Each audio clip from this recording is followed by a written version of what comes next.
இன்னைக்கு பக்கம் 370, 40வது சாப்டர். மெய்ப்பொருளை தேடும் ஒருவருக்கு சில குறிப்புகள். புரியாத மர்மமாக இருக்கும் ஒரு மனிதனுடைய உட்புறத்தை வெறும் கேள்விகளும் பதில்களும் ஒருபொழுதும் வெளிப்படுத்தாது என்று நான் உறுதியாக சொல்வேன். சத்சங்கம் மற்றும் அபியாசம் இவற்றின் மூலமாகத்தான் உண்மையாக இதை அறிந்து கொள்ள முடியும். புத்தகங்களினால் பயன் உண்டு என நான் ஒருபோதும் நினைத்ததில்லை. ஆகையால் நான் புத்தகங்களை படித்ததில்லை என்று உங்களிடம் வெளிப்படையாக சொல்வேன். சத்தியத்தையே குறிக்கோளாக கொண்டு அதையே அடைய தகுந்ததான ஒரு விஷயமாக நினைத்து புத்தகங்கள் படிப்பதை மேதைகளுக்கும் பண்டிதர்களுக்குமே விட்டுவிட்டேன்.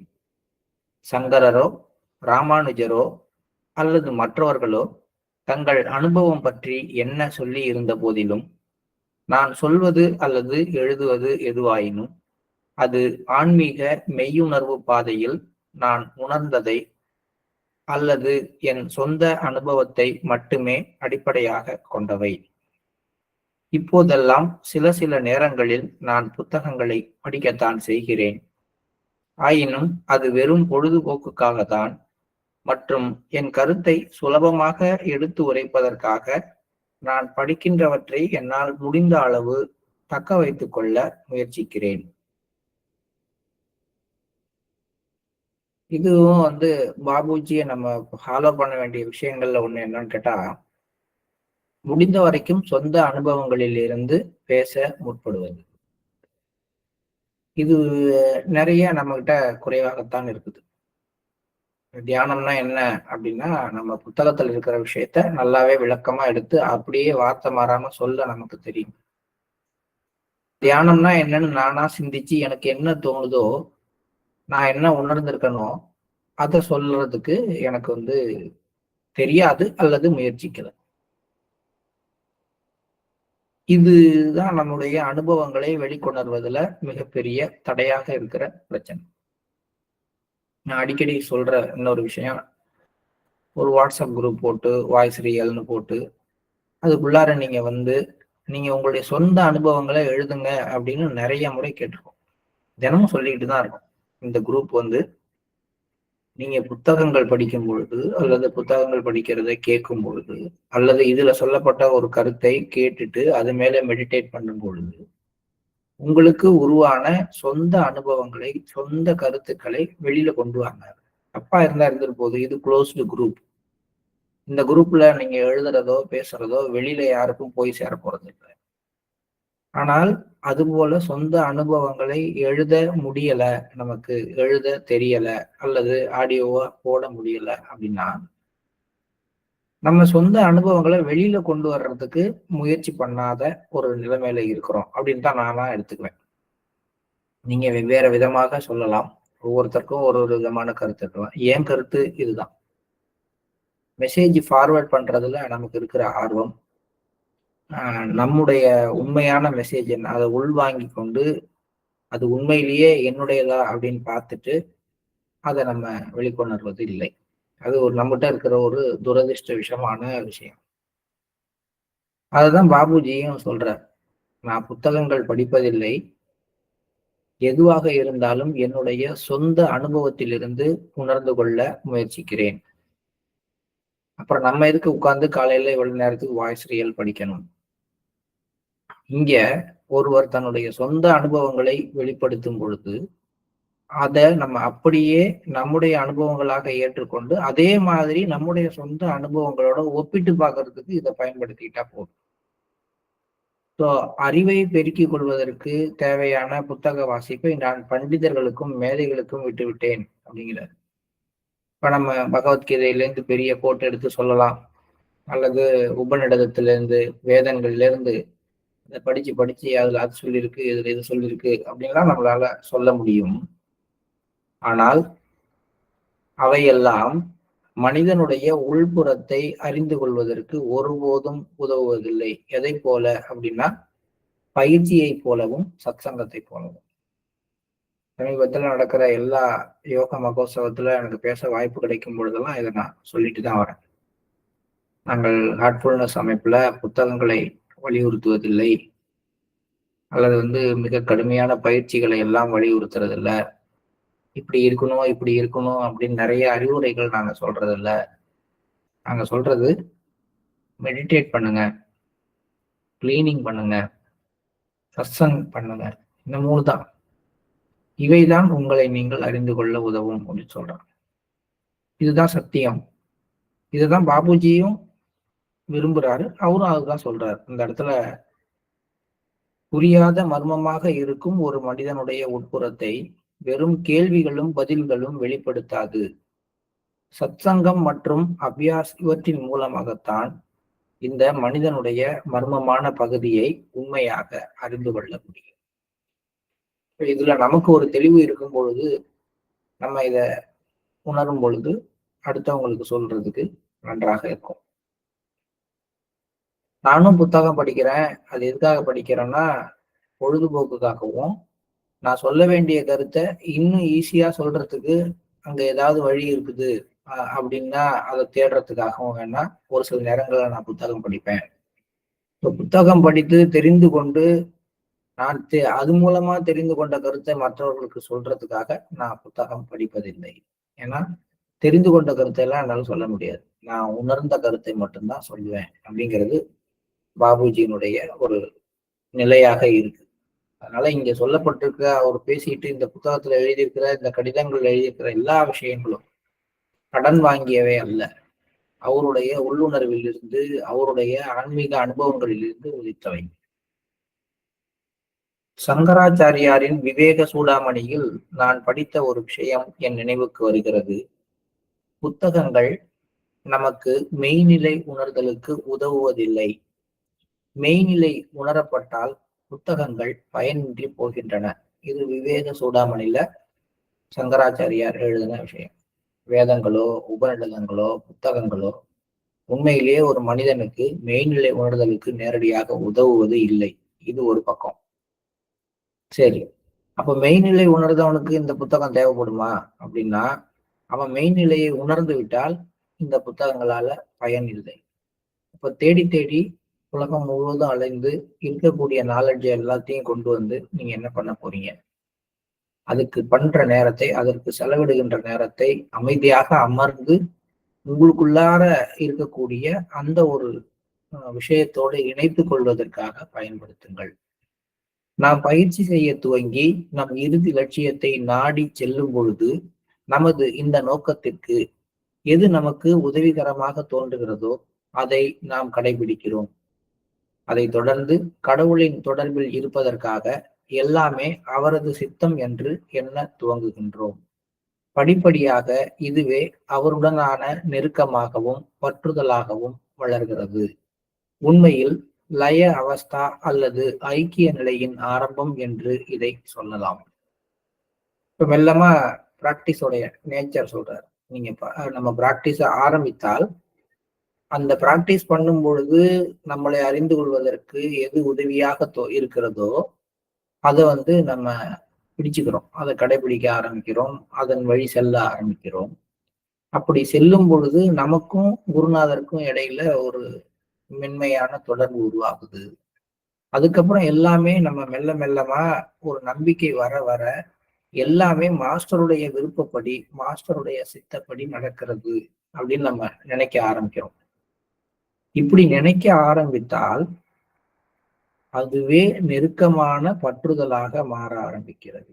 எல்லாம் அவருடைய ஒரு விருப்பப்படிதான் நடக்குது. Let Thai will be done அப்படிங்கிற ஒரு விஷயத்து மேல நமக்கு எந்த அளவுக்கு ஒரு உண்மையான நம்பிக்கை வருதோ, நம்ம எப்பெல்லாம் அது மாதிரி நினைக்க ஆரம்பிக்கிறோமோ, இது மாதிரி ஒரு விஷயம் நடக்குது அப்படின்னா இது மாஸ்டருடைய சித்தம். காலையில நான் எந்திரிச்சு இன்னைக்கு தியானம் பண்ணிருக்கேன், மாஸ்டருடைய விருப்பம் அது மாதிரி இருந்திருக்கு, அதனால எனக்கு இந்த மாதிரி ஒரு சூழ்நிலையை கொடுத்து நிம்மதியா நான் உட்கார்ந்து எனக்குள்ளார போறதுக்கு அவர் எனக்கு ஆசீர்வாதம் பண்ணியிருக்காரு. காலையில எழுந்து உட்கார்ந்து புத்தகம் படிக்கிறேன், புத்தகம் படிக்கிறத கேட்கிறேன் அப்படின்னா மாஸ்டருடைய சித்தப்படி இது நடக்குது. நான் பத்திரமா அலுவலகம் போறேன் அப்படின்னா மாஸ்டருடைய சித்தப்படிதான் இது நடந்திருக்கு. இப்படி எல்லா விஷயங்களையும் மாஸ்டருடைய சித்தப்படி நடக்குது அப்படிங்கிற ஒரு விருப்பத்துல, அப்படிங்கிற ஒரு எண்ணத்துல நம்ம கொண்டு வரும் பொழுது ஆட்டோமேட்டிக்கா அவர் மீது ஒரு அன்பும் பற்றுறுதியும் உருவாக ஆரம்பித்து இது லய அவஸ்தா அப்படிங்கிற கண்டிஷனுக்கு கூட்டிட்டு போற முதல் படியாக அமைகின்றது. லய அவஸ்தான கண்ணை மூடி ஸ்பிரிச்சுவலா உள்ளுக்குள்ள இருக்கிற லேயர்ஸ் எல்லாம் கரைச்சி எடுத்துட்டு அப்படியே இந்த ஆன்மா அப்படியே கரைஞ்சி மாஸ்டரோட ஆன்மா அப்படிலாம் கிடையாது. அதெல்லாம் நடக்கும். ஆனால் அதை நம்ம அப்படியே உணரணும்னு ஆசைப்படாம இப்படி உணர்றதுதான் கரெக்ட். எப்படி உணரணும்? மெல்ல மெல்ல நான் தியானம் பண்ண எல்லாம் அவருடைய சித்தம்ங்கிற உணர்வு வரணும்.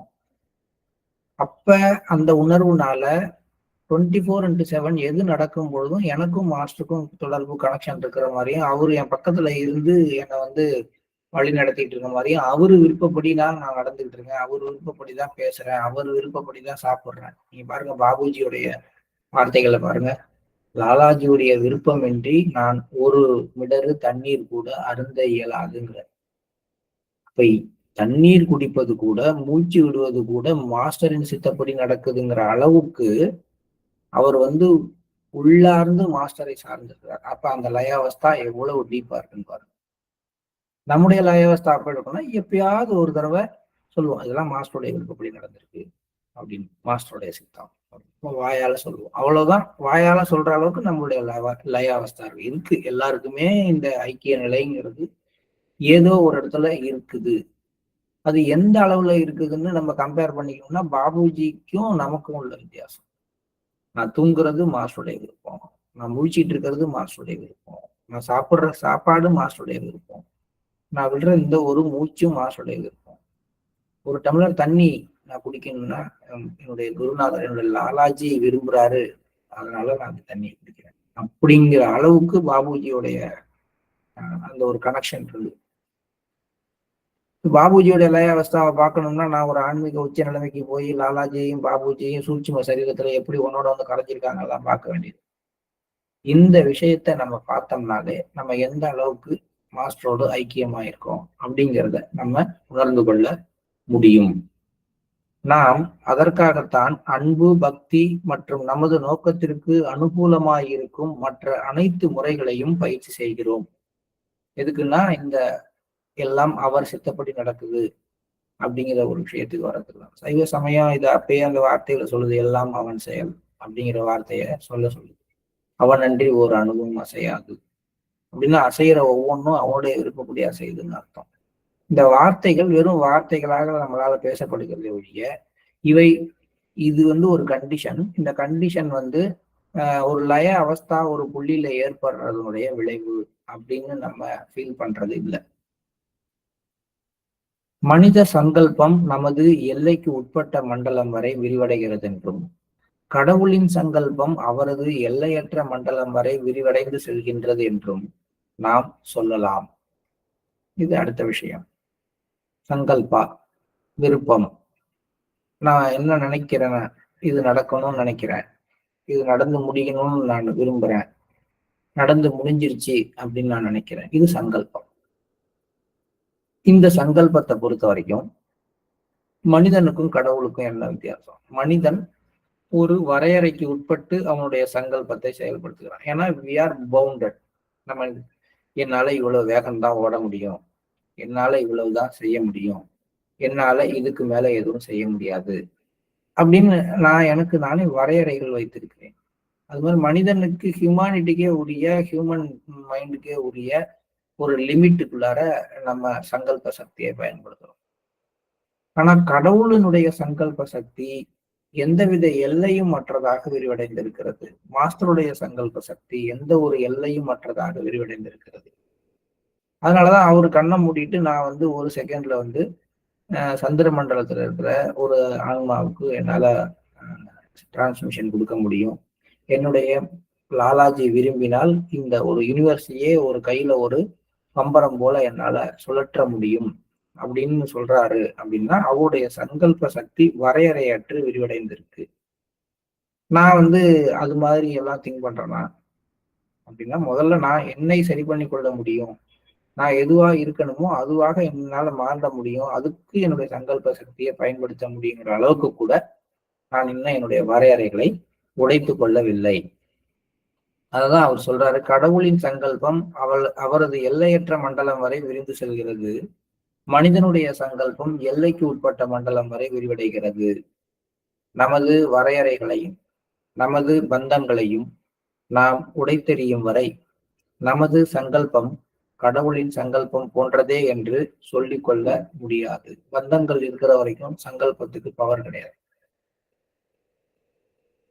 சிம்பிளா சொல்லணும்னா, இப்ப நான் வந்து ஒரு ஐஏஎஸ் ஆகணும் அப்படின்னு ஒரு சங்கல்பம் வச்சுக்கிறேன். நான் ஒரு 25 வயசுல 22 வயசுல இருக்கேன். நான் ஒரு ஐஏஎஸ் ஆகணும்னு சங்கல்பம் வச்சுக்கிறேன் அப்படின்னா, இந்த சங்கல்பத்தோட நான் கிளம்பும் பொழுதுதான் எனக்கு என்ன ஆகும், நான் படிக்க போகும் பொழுது எங்க அம்மாவுக்கு உடம்பு சரியில்லாம போகும், எங்க அப்பாவுக்கு ஆக்சிடென்ட் ஆகும், அல்லது எங்க வீட்டுல ஒரு கடுமையான சூழ்நிலை வரும். உடனே என்னுடைய பந்தம் என்ன பண்ணும், அதை விட இப்போதைக்கு இதை பார்க்கறதுதான் சரி அப்படிங்கிற சூழ்நிலை வரும்.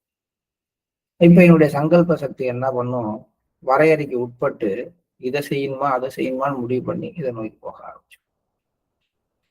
விவேகானந்தருக்கு வந்து இந்த ஆசிலேஷன் நிறைய அவருடைய வாழ்க்கையில, அவர் வந்து ராமகிருஷ்ண பரமஹம்சர் திருப்பி திருப்பி கேட்கறது, என் குடும்பம் எப்படி இருக்கு, நான் இப்ப என் குடும்பத்தை கவனிக்கணுமா, இல்ல நான் வந்து என் குருநாதருக்கு நான் வந்து இந்த ஆன்மீக வேலையை செய்யணுமா அப்படிங்கிற ஒரு குழப்பம் அவருக்கு இருந்துகிட்டே இருந்துச்சு. நீங்க விவேகானந்தரோட லைஃப் ஹிஸ்டரியை படிச்சீங்கன்னா தெரியும். அது என்னன்னு கேட்டா, அந்த சங்கல்ப சக்திக்கு பயிற்சி கொடுக்கறதுக்காக இயற்கை செய்யற வேலை. அப்ப எங்க பந்தங்கள் உடை தெரியப்படவில்லையோ அங்க வந்து சங்கல்பமானது வரையறையின்றி எல்லையின்றி விரிவடைகிறது இல்லை. அவர் கடைசியில உடைச்சு எரிஞ்சிட்டு வெளியில வந்துட்டார். வந்ததுனால அவருடைய சங்கல்ப சக்தி மிகப்பெரிய அளவுல உலகம் ஃபுல்லா விரிவடைஞ்சு அவரால் வேலை செய்ய முடிஞ்சுது. ஒருவேளை அவரு கடைசியா வந்து அந்த ஒன்றுக்காகவே நான் என் குடும்பத்தை பார்க்கணும், நான் இதுதான் எனக்கு எல்லாமே அப்படின்னு உட்கார்ந்து இருந்தால் அந்த சங்கல்ப சக்தியும் வரையறைக்கு உட்பட்டு வேலை செய்யுது. இப்ப நான் என்ன சொல்ல வரேன் அப்படின்னா, விவேகானந்தர் மாதிரி ஆகணும் அப்படின்னா குடும்பத்தெல்லாம் பார்க்காம வந்துடணும் அப்படின்னு நான் சொல்ல வரல. பட் இந்த இடத்துல மாஸ்டர் என்ன சொல்றாரு, ஒரு சங்கல்ப சக்திக்கு வரையறை ஏன் வருது அப்படின்னு கேட்டா, நம்முடைய லிமிட், நம்மளால இவ்வளவுதான் முடியும் அப்படிங்கிற எண்ணத்தை விடுற வரைக்கும், நமக்கு மற்ற பொருள்களோடு உள்ள பந்தங்களை உடை தெரியும் வரை, எல்லாத்தையும் உடைச்சு எரிஞ்சிட்டு நான் அதுக்கப்புறம் தான் அர்த்தமும் இல்லை. ஏதாவது ஒரு சங்கல்பத்தை செய்து கொண்டால் இப்போ ஒண்ணும் கிடையாது. இப்ப இன்னைக்கு வந்து இன்னைக்குல இருந்து ஒரு தாஜி சொன்ன மாதிரி நான் டெய்லி 2 சிட்டிங் எடுத்துக்குவேன். பண்டாரா போற வரைக்கும் டெய்லி காலம்பர கரெக்டா 6 to 7 இல்லைன்னா 3 to 4 நான் தியானம் பண்ணிட்டு 4 to 5 தியானம் பண்ணிட்டு அப்புறம் புத்தக வாசிப்புல கலந்துக்குவேன். இது ஒரு சங்கல்பம், சின்ன சங்கல்பம். இந்த சங்கல்பத்துக்கு எது வரையறை எப்படி தடையா இருக்கு, பந்தம் எப்படி தடையா இருக்குன்னு பார்த்தோம்னா எல்லாத்துக்கும் அதுதான். இதுக்கு என்ன வரையறை தடையா இருக்க முடியும்? ஒரு மனுஷன்னா 8 மணி நேரம் தூங்கணும்னு நம்ம ஒரு லிமிட் வச்சிருக்கோம். நான் ஏதோ ஒரு காரணத்தினால நைட்டு 12:30 வரைக்கும் டிராவல் பண்ணிட்டு வர்ற மாதிரி இருக்கும். காலம்பரை 4 மணிக்கு எந்திரிச்சு எப்படி தியானம் பண்றது? உடம்பு ஒத்துக்காது. இது வரையறை. இந்த வரையறையை உடைஞ்சிட்டு அதுக்கும் இதுக்கும் சம்பந்தம் இல்லை.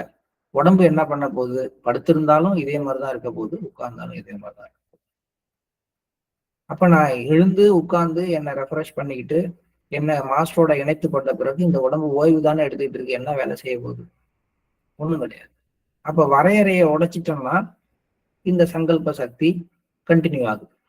ஒருவேளை இல்ல எனக்கு ரொம்ப டயர்டா இருக்கு, நான் அப்படி இருக்கேன், ஒரு பெரிய டிராவலுக்கு அப்புறம் உடனே தியானம் பண்ண உட்கார்ந்து தூங்கிடக்கூடாது, இப்படிலாம் நான் நினைக்கிறேன் அப்படின்னா நான் நாள் எடுத்துக்கொண்ட சங்கல்பம் வேலை செய்யறது இல்லை. ஆக வரையறைகளை நான் உடைத்துக் கொள்ளாத வரை. அடுத்தது பந்தங்களை உடைத்துக் கொள்ளாத வரை. நாளைக்கு ஒரு கல்யாணம் இருக்கு, கரெக்டா போயிடணும், காலம்புற 4 மணிக்கு கிளம்புனாதான் அந்த கல்யாணம் தாலி கட்டுறதுக்கு முன்னாடி போகலாம், அதனால இன்னைக்கு ஒரு நாள் தியானத்தை மாத்தி போட்டுக்குவோம், தப்பு கிடையாது. இதே சங்கல்ப சக்தி பந்தங்களை உடைத்தெறிகிற விஷயத்துல ரெடியா இருந்ததுன்னா, நான் சொல்லிட்டேன் கரெக்டா 4 to 5 தியானம், அதை முடிச்சுக்கிட்டு போவோம், எப்படி அமையுதோ அப்படி அமையட்டும், மாஸ்டருடைய விருப்பப்படி நான் அந்த திருமணத்துக்கு செல்வதும் அங்க நடந்து முடிக்கிறதும் இருக்கட்டும் அப்படின்னு நான் நினைச்சிட்டேன் அப்படின்னா, அப்ப என்னுடைய சங்கல்ப சக்தி பல அதிசயங்களை உருவாகும். ஒரு எக்ஸாம்பிளுக்காக இதெல்லாம் நான் சொல்றேன். நம்ம பெருசா என்னென்னமோ அப்படிலாம் நினைக்காம சிம்பிளா நினைச்சோம் அப்படின்னா ஏன் மனிதனுடைய சங்கல்ப சக்தியானது கடவுளுடைய சங்கல்ப சக்தி போல இல்லை என்றால், மனிதன் ஒரு சங்கல்பத்தை பண்ணிட்டு வரையறைக்கு உட்பட்டு அதை ஃபாலோ பண்றான், அந்த சங்கல்பத்தை செயல்படுத்துறான். கடவுளுடைய சங்கல்பம் வரையறைகள் அற்று விரிவடைந்திருக்கு. மனிதன் பந்தங்களுக்கு உட்பட்டு சங்கல்பமானது செயல்பட்டு மனிதனுடைய பந்தங்களுக்கு உட்பட்டு. கடவுளுடைய சங்கல்பமானது பந்தங்கள் அற்று செயல்பட்டு. அதனால அது ஒரு தடவை நடக்கும், ததாஸ்துன்னா நடக்கும். அப்ப கிருஷ்ணா பகவத்கீதையில அவருடைய சங்கல்பம் என்ன? பூமி பாரத்தை குறைக்கணும். இப்ப அவரு பந்தம், அர்ஜுனன் மாதிரி அவரு பந்தங்களோட, கிருஷ்ணா எனக்கு ரொம்ப வேண்டியவன், அபிமன்யு எனக்கு மருமகன், இவன் கர்ணன் எனக்கு வேண்டியவன், இப்படிலாம் அவர் ஒரு பந்தங்களோட இருந்திருந்தால் மகாபாரத போர் எப்படி நடந்திருக்க முடியும்? அப்ப வரையறைகளும் பந்தங்களும் உடைந்த பிறகுதான் இயற்கையில ஒரு வேலையை செய்யக்கூடிய அளவுக்கு சங்கல்ப சக்தி விரிவடையுது. இது ஒரு வார்த்தை, ஆனா இது கொடுக்கின்ற அர்த்தம் பல மடங்கா விரிவடையுது. அதுதான் பாபுஜியினுடைய ஒரு வார்த்தைகள்ல இருக்கக்கூடிய ஒரு பவர். சத்திய நிலையுடன் நமது சங்கல்பம் கடவுளின் சங்கல்பம் போன்றதே என்று சொல்லிக்கொள்ள நமது சங்கல்பமானது இந்த மாதிரி விரிவடைய வேண்டும். நமது உண்மையான நோக்கம் இதுவே ஆகும். சத்திய நிலையுடன் ஐக்கியம் அடைவதற்காக நாம் இதை செய்கிறோம். இந்த சங்கல்பத்தை விரிவடைய செய்கிறோம். இந்த விஷயம் அனந்தத்தை நோக்கி என்ற மற்றொரு புத்தகத்தில் எடுத்துரைக்கப்பட்டுள்ளது. அதில் ஒரு மனிதன் தனது தனித்தன்மையை இழந்த பிறகு எவ்வாறு பிரம்மத்தை போன்றே ஆகிறான் என்பதை விவரித்திருக்கிறேன். ஏன்னா தனித்தன்மை என்பது மனிதன் தானாக உருவாக்கி கொண்ட தன்மை. அந்த தானாக உருவாக்கி கொண்ட விஷயத்தை எடுத்துட்டோம்னா மிச்சம் இருக்கிறது எதுவோ அதுதான் பிரம்மம்.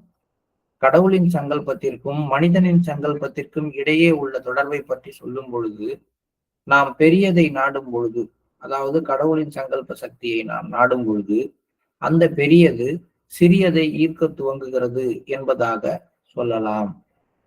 அப்ப நம்முடைய சங்கல்பமானது மெல்ல மெல்ல கடவுளின் சங்கல்பத்தை நம்ம நாடும் பொழுது அது ஈர்த்து கொள்ளுது. அதனால நாம் ஒன்று நினைக்க தெய்வம் ஒன்று நினைக்குது அப்படிங்கிற நிலைமை போய் நான் திருப்பி நினைக்க ஆரம்பிப்பேன். தெய்வம் நினைப்பது போல நான் நினைக்க ஆரம்பிக்கலையேன்னு இயங்க ஆரம்பிப்பேன். அதன் பிறகு தெய்வம் என்ன நினைக்குமோ அது மாதிரி நான் நினைக்கணும்னு விரும்ப ஆரம்பிப்பேன். அதுக்கப்புறம் என்னுடைய எண்ணமானது தெய்வீக எண்ணத்தை ஒத்ததாக ஆகிறார். இது ஏன் நடக்குதுங்கிறத சொல்றாரு. நீங்க கடவுளின் சங்கல்பத்தை நாடும் பொழுது, மாஸ்டருடைய விருப்பப்படி நடக்கணும்னு நீங்க நினைக்கும் பொழுது, மெல்ல மெல்ல உங்கள் விருப்பத்தை அது தனக்குள்ளார ஈர்த்து கொள்ள தொடங்குகிறது. அதனால உங்களுடைய சுய விருப்பங்கள் கொஞ்சம் கொஞ்சமா மறைய ஆரம்பிச்சு உங்களுக்கான தனித்தன்மை, நீங்க உருவாக்கி கொண்ட தனித்தன்மை கரைஞ்சு விட ஆரம்பிக்குது. பெரிய சூட்சுமமான விஷயம்தான் பாபுஜி சொல்றார். நமது வரையறைகள் அனைத்தையும் உடைத்தெறிந்த பின் இறுதி பரம்பொருளுடன் ஒன்றாகும் போது இருமை தன்மையற்ற ஒருமை நிலையில் நிலைக்க ஆரம்பிக்கிறோம். ஆனால் இருமை நிலையிலிருந்து துவங்கி முன்னேறி சென்று இறுதியில் தானாகவே ஒருமை நிலைக்கு கொண்டு சேர்க்கிறோம். இருமை நிலை அப்படின்னா துன்பம், மகிழ்ச்சி, கோபம், அன்பு, இதெல்லாம் துவந்தம் அப்படின்னு சொல்லக்கூடிய இருமை. இந்த துவந்தத்திலேருந்து ஆரம்பிச்சு ஏகாந்தம், ஒன்று அப்படிங்கிற நிலைமைக்கு நம்ம வர ஆரம்பிக்கிறோம். பட் இதுக்கு என்னன்னா இந்த சங்கல்ப சக்தி இது மாதிரி அடையும் பொழுது இதெல்லாம் சாத்தியமாகிறது. அனைவரும் கடவுளை நோக்கி தன்னிச்சையாக முன்னேறி செல்கிறார்களா அல்லது கடவுளின் சங்கல்பத்தால் செல்கிறார்களா அப்படின்னு பாபுஜிட்ட ஒரு கேள்வி வைக்கிறாங்க. அதாவது என்னன்னா, இப்ப எல்லா அபியாசியும் தங்களுடைய சங்கல்பத்தால மாஸ்டர் கிட்ட வர்றாங்களா அல்லது மாஸ்டருடைய சங்கல்பத்தால இவங்க அவங்கள நோக்கி ஈர்க்கப்படுகிறார்களா அப்படிங்கிற கேள்விக்கு ஒவ்வொரு நதியும் தனது தனித்துவத்தை ஒட்டுமொத்தமாக இழந்து தானேதான் சமுத்திரத்தில் கலக்கிறது என்று சொல்வதே போதுமானதாக இருக்கலாம். அதுதான் உண்மை. நீங்க மாஸ்டர் கிட்ட வர்றதோ தியானம் பண்றதோ அதெல்லாம் மாஸ்டருடைய சங்கல்ப சக்தியால நடக்கலாம். ஆனால் மாஸ்டர்ங்கிற ஒரு விஷயத்தோட நீங்க கரைந்து விடுவது என்பது உங்களுடைய கையில தான் இருக்குதே ஒழிய மாஸ்டருடைய கையில இல்ல அப்படிங்கிறாரு. தானே தன்னுடைய தனித்துவத்தை இழக்க வேண்டும். அந்த நதி கிளம்பும் போது எப்படி ஒரு திமிரா இருக்கும், எப்படி துள்ளி பாயும், அதனுடைய அந்த திமிர் அடங்கி அதுக்கப்புறம் பறந்து விரிஞ்சு தான் பெரிய ஆளுன்னு காட்டக்கூடிய அளவுக்கு அகண்டு ஆழமா பிரயாணம் பண்ணும். அந்த மாதிரி ஒரு அனுபவத்தோட, ஆழமான முதிர்ச்சியோட, பெரிய அறிவோட ஒரு காலகட்டத்துல வந்து அதுக்கப்புறம் கொஞ்சம் கொஞ்சமா கிளை கிளையா பிரிஞ்சு கொஞ்சம் கொஞ்சமா அதனுடைய வேகம் குறைஞ்சி அதனுடைய ஆழம் குறைஞ்சி தான் ஒரு அகண்ட பெரிய நதிங்கிற தன்மை மாறி வாய்க்கால் அளவுக்கு போய் கடைசியா போய் தான் கடல்ல கலக்கும் பொழுது பல பிரிவுகளாக மாறி ஒவ்வொரு பிரிவும் வெவ்வேறு இடங்களுக்கு போய் அது நதியே இல்லை, வாய்க்கால் கூட இல்லை, சேரும் சகதியுமான தண்ணியா கூட மாறி கடல்ல கலக்கும். என்னன்னா அந்த நதிங்கிற தன்மையானது முழுக்க முழுக்க தன்னுடைய தனித்தன்மையை இழந்த பிறகுதான் அதுக்கு ஐக்கியம் அப்படிங்கிற நிலை சாத்தியமாகும். இது எந்த கையில இருக்குன்னா நதியோட கையில இருக்கு. ஏன் இந்த நதி கான்செப்ட சொல்றாரு அப்படின்னா, நீங்க ஐக்கியமாகிறது கடவுளின் சங்கல்பத்துல இல்ல, உங்க சங்கல்பத்துலதான் இருக்கு. நீங்க எப்ப உங்களுடைய தனித்தன்மையை முழுமையாக விட்டு கொடுக்க ரெடி ஆகுறீங்களோ அப்ப மட்டும்தான் இந்த ஐக்கியம் அடைதல் அப்படிங்கிற விஷயமானது சாத்தியமாகும். நதியுடன் கலப்பதற்கு சமுத்திரம் வருவதில்லை.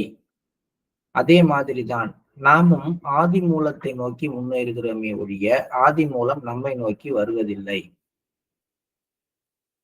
அனைத்துமே அதில் ஐக்கியம் அடைகின்ற ஒரு காலம் வரும். அதுவே மகா பிரளய காலமாகும். அந்த காலம் வரை இருக்கக்கூடிய எண்ணற்ற பிறவிகளின் துயரங்களில் இருந்து நம்மை நாமே விடுவித்துக் கொள்ளும் பொருட்டு நமது வழியை சுருக்கிக் கொள்ளவே நாம் ஆன்மீக பயிற்சியை செய்கிறோம். அப்ப மகாபிரளயம்னு ஒண்ணு உருவாகும் பொழுதுதான் சோர்ஸ் நம்மள நோக்கி வந்து நம்மள தன்னோட எடுத்துக்க போகுது.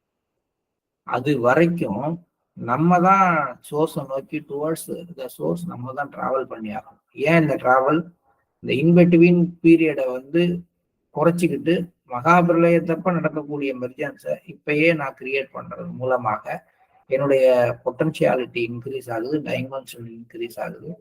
அப்படிங்கிற ஒரு காரணத்துக்காக நான் இப்ப செயல்படுறேன் அப்படிங்கிற விஷயத்த நீங்க புரிஞ்சுக்குங்க. மையத்தை சுற்றி நிகழ்ந்த சுழற்சி இயக்கத்தின் பலனாக படைப்பு ஏற்பட்ட போது பிரகிருதி தோன்றியது.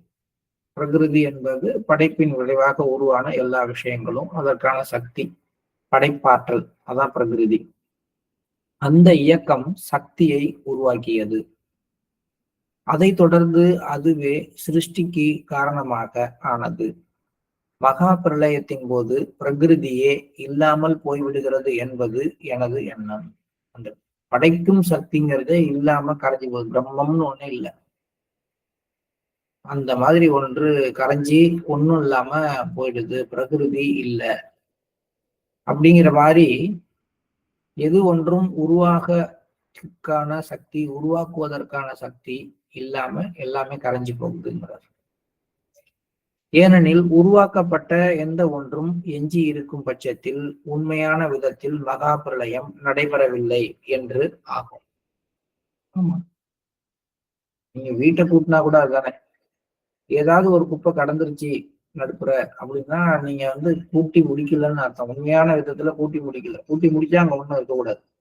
அது மாதிரி மகாபிரளயம்னு ஒண்ணு நடந்த பிறகு அங்க எந்த ஒரு பொருளும், எந்த ஒரு ஆன்மாவும், எந்த ஒரு தனித்தன்மையும், எந்த ஒரு பெயரும், எந்த ஒரு உணர்வும் மிச்சம் இருக்கக்கூடாது. இருந்துச்சுன்னா அதுக்கு பேரு மகா பிரளயம் கிடையாது. அப்ப அந்த மாதிரி ஒண்ணு நடக்கும் பொழுதுதான் சோர்ஸ் வந்து கம்மிங் டுவர்ட்ஸ் த ஹியூமானிட்டி. அது வரைக்கும் ஹியூமன் பீயிங் ஒவ்வொருத்தரும் தன்னுடைய முயற்சியால தான் தான் சோர்ஸை நோக்கி போறதுக்கும் அதோட கரையறதுக்குமான முயற்சியை செய்ய வேண்டும். மகா பிரளயம் நடைபெற்ற பிறகு எஞ்சி இருப்பது அந்த ஒன்று மட்டுமே. புரிந்து கொள்வதற்காக அதை பூஜ்யம் அல்லது ஆதார அடித்தளம் என்று சொல்லலாம். அந்த அடித்தளம் இல்லாமல் எந்த ஒரு பிரகிருதியும் எந்த ஒரு பிரபஞ்சமும் நிற்க முடியாது. ஜீவிதத்திற்கு ஏதோ ஒரு பக்கபலம், ஒரு மையம், ஒரு இயக்கத்துக்கு, ஒரு படைப்புக்கு, ஒரு உருவாக்கத்திற்கு ஒரு மையம் இருக்கணும். இப்ப நான் உருவாகி இருக்கேன், நீங்க உருவாகி இருக்கீங்கன்னா நம்மளுடைய மையம் நம்மளுடைய இதயமாக இருக்கிறது. இந்த ஒட்டுமொத்த கேலக்சியினுடைய மையம், பால்வெளி அண்டத்தினுடைய மையம், இப்படின்னு ஒன்னொன்னுக்கும் மையம் இருக்கு. சூரிய குடும்பத்தினுடைய மையமா சூரியன் இருக்கு, புவியீர்ப்பு விசையோட மையமா புவியோட மையம் இருக்கு. எல்லாமே, எல்லா விதமான படைப்புகளுமே ஒரு குறிப்பிட்ட மையத்தை கொண்டு செயல்பட்டு கொண்டிருக்கின்றன. அந்த மையம்தான் கடவுள் அல்லது பிரம்மமாகும். தனக்கென ஆதாரம் இல்லாத ஒரு ஜீவிதம் அர்த்தமற்றதாக இருக்கிறது. முற்பிறவிகளின் கர்மாவை பொறுத்தவரை அவை போகத்திற்காக உள்ளதாக நான் நினைப்பதுடன் அதை என் அகக்காட்சியிலும் காண்கின்றேன். ப்ரீவியஸ் பர்த்தோடைய கர்மாலாம் எதுக்கு இருக்கு? அனுபவித்து தீர்ப்பதற்காக இருக்கிறது. உடலின் அல்லது மனதின் ஒவ்வொரு செயலும் ஏதாவது ஒரு விளைவை ஏற்படுத்துகிறது. கடந்த கால பதிவுகள் அனைத்தையும் நம்மிடமிருந்து நீக்கிய பின் நாம் பிறவா நிலையை அடைய முடியும். ஆயினும் அது கடினமான காரியம்தான். ராஜயோகத்தில் பயிற்சியாலும் வழிகாட்டுதலினாலும் அந்த பதிவுகள் ஏறத்தாழ பொசுக்கப்பட்டு எரிக்கப்பட்ட நிலையிலேயே போகத்திற்கு வருகின்றன. இதுதான் ஒரு அபியாசிக்கு நடக்கிற விஷயம். மற்றவங்களுக்கு போகங்கள் அப்படியே கீழே அப்படியே உருவாக்கத்துக்கு வருது.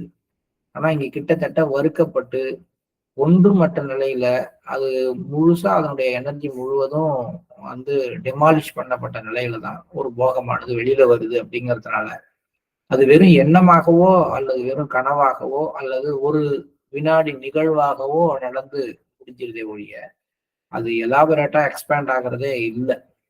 ஏன்னா எல்லா போகங்களும் மாஸ்டருடைய அந்த டிரான்ஸ்மிஷனால முன்கூட்டியே எரிக்கப்பட்டு இருக்கிறது. அதனுடைய சாம்பலை மட்டும்தான் நம்ம அனுபவித்துக் கொண்டிருக்கிறோம் அப்படின்னு சொல்றாரு. ஆன்மீகத்திற்கு அத்தியாவசியமான மாஸ்டர் ஒருவர் இந்த விஷயங்களை கனவில் போகத்திற்கு கொண்டு வரும் தகுதி உடையவராக இருக்கும் பட்சத்தில் தூக்கத்திலும் கூட போகமானது செயல்படுத்தப்படுகிறது. பக்தி பூர்வமான பயிற்சிகளினால் பதிவுகளை நீக்கிக் கொள்ள வேண்டியது மட்டுமே நமக்கு தேவை. வாழ்க்கையின் உண்மையான அமிர்தத்தை நீங்கள் சுவைக்க விரும்பினால் அதிர்ஷ்டத்தின் ஏற்றத்தாழ்வுகளை பொருட்படுத்தாமல் பயமறியாத துணிச்சலுடன் ஆன்மீக துறைக்குள் வாருங்கள். அதுதான் நமது வாழ்க்கைக்கு தேவையானதே அன்றி தான தர்மங்களோ பிச்சையிடுவதோ அல்ல. உண்மையான தியானம் என்பது உங்கள் சுயத்தை இழந்து விடுவதுதானே அன்றி செய்யும் வேலையையோ அலுவலகத்தையோ விட்டு ஒதுங்கி காட்டுக்கு சென்று விடுவதல்ல. உண்மையான ஆன்மீக நாட்டம் உடையவர்களுக்கு அதுவே தேவை அப்படின்னு சொல்லி இன்னைக்கு இதோட நம்ம இன்னைக்கு புத்தக வாசிப்பை நிறைவு செய்து கொள்வோம். இதுக்குள்ளார பாபுஜி சொன்ன பல விஷயங்கள் மிக மிக மிக மிக சூட்சுமமானவை. என்னால முடிந்த வரைக்கும் அதை நான் உங்களுக்கு எனக்கு தெரிஞ்ச வகையில சொல்லியிருக்கேன். பட் இன்னும் மிகவும் ஆழமான கருத்துக்கள் தான் அதுல இருக்கக்கூடியவையாக நான் உணர்கிறேன். ஸோ நம்முடைய ஒரு முயற்சி இதை மீண்டும் படித்து இதனுடைய சாராம்சத்தின் மேல மெடிடேட் பண்ணி பாபுஜி என்ன சொல்ல வராரோ அது நமக்கு நம்முடைய இதயத்துல அது அப்படியே புரியறதுக்கு அவர் தான் நமக்கு அருள் செய்யணும். ஸோ நாம் அந்த மாதிரி ஒரு பிரேயரோட இன்னைக்கு காலை தியானத்துக்கு செல்லலாம். Please start meditation.